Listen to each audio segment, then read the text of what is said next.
हरे कृष्णा। इस मनुष्य जीवन में करने योग्य कोई कार्य है तो वो है भगवान श्री कृष्ण की भक्ति।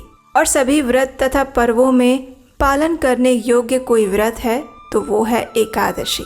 हमारे ग्रंथों में कहा गया है कि अगर कोई मनुष्य किसी और व्रत या उपवास का पालन नहीं कर पाता तो चलेगा, लेकिन अगर वो सिर्फ एकादशी व्रत का पालन करता है तो उसे बाकी सभी व्रतों का फल अपने आप मिल जाता है। और ऐसी ही परम पावन एकादशी तिथि बहुत जल्द आने वाली है। उसका नाम है मोहिनी एकादशी।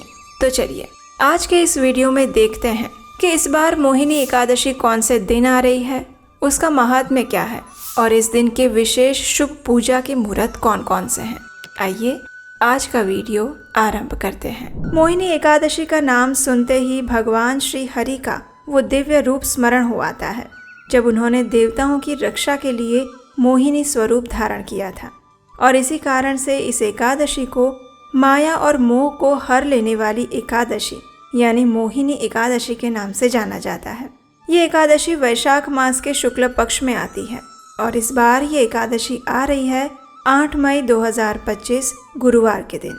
इस बार एकादशी तिथि का आरंभ हो रहा है 7 मई 2025 बुधवार को सुबह 10:19 पर और एकादशी तिथि पूर्ण होगी 8 मई 2025 गुरुवार के दिन दोपहर 12:29 पर। भले ही एकादशी तिथि 7 तारीख को आरंभ हो रही है, लेकिन उस दिन सूर्योदय के समय में एकादशी तिथि उपलब्ध नहीं है। इसलिए हम इस बार मोहिनी एकादशी का पालन 8 मई 2025 गुरुवार के दिन कर रहे हैं, क्योंकि इसी दिन सूर्योदय के समय में हमें एकादशी तिथि प्राप्त होती है। इस एकादशी व्रत का पारण करने का समय रहेगा अगले दिन यानी 9 मई 2025 शुक्रवार को सुबह 5:36 से लेकर 10:07 के बीच में। एकादशी के दिन प्रातः ब्रह्म मुहूर्त का समय रहेगा सुबह 4:10 से लेकर 4:53 के बीच में और सूर्योदय होगा सुबह 5:35 पर। प्रातः काल में भगवान की पूजा करने का समय रहेगा सुबह 4:31 से लेकर 5:35 के बीच में और संध्या के समय भगवान की पूजा अर्चना करने का समय रहेगा शाम 7:01 से लेकर 8:04 तक।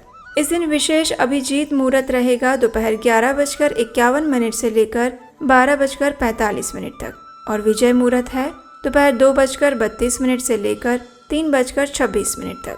इस दिन राहु काल का समय रहेगा दोपहर 1:58 से लेकर 3:39 तक। पद्म पुराण में भगवान श्री कृष्ण कहते हैं, एकादश्याम तु यो भक्त्या उपोष्य स्वपिते नरः सर्व पाप विनिर्मुक्तः विष्णुलोके महीयते। अर्थात जो भक्त एकादशी के दिन उपवास करके श्री हरि का स्मरण करता है वो समस्त पापों से मुक्त होकर विष्णु लोक को प्राप्त करता है।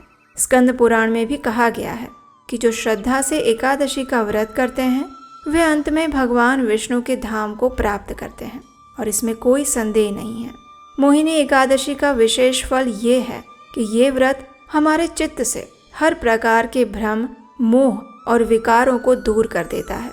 ये व्रत न केवल पापों से मुक्ति दिलाता है अपितु हमारी भक्ति को भी वो सुदृढ़ बनाता है।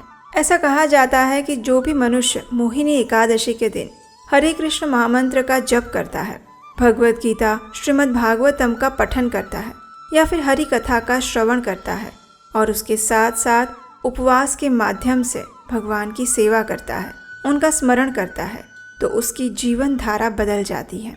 उसके समस्त पूर्व पाप कर्म नष्ट हो जाते हैं और उसके जीवन में एक हकारात्मक आध्यात्मिक सूर्योदय होता है। मोहिनी एकादशी न केवल पाप हारिणी है अपितु वो हरि भक्ति प्रदायिनी भी है।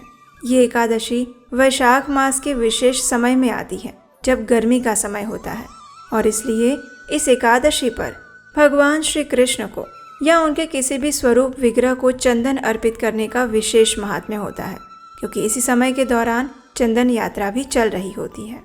अगर आप इस मोहिनी एकादशी को कैसे करना चाहिए उसकी संपूर्ण व्रत विधि जानना चाहते हैं तो हमें नीचे कमेंट बॉक्स में लिखकर बताइए। अगर आपकी इच्छा हुई तो उस पर भी हम एक वीडियो लेकर आएंगे। मोहिनी एकादशी से जुड़ी हुई पौराणिक कथाएं सुनने के लिए याद से आपके अपने चैनल उपदेश शास्त्रकम को सब्सक्राइब कर लीजिए।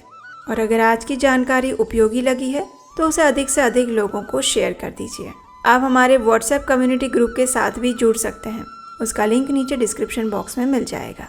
तो चलिए हम सब मिलकर इस मोहिनी एकादशी पर व्रत, उपवास, संकीर्तन और भगवान श्री हरि के नाम स्मरण द्वारा अपने जीवन को पवित्र बनाने का प्रयास करते हैं और उनकी चेतना में अग्रसर होते हैं। हरे कृष्णा।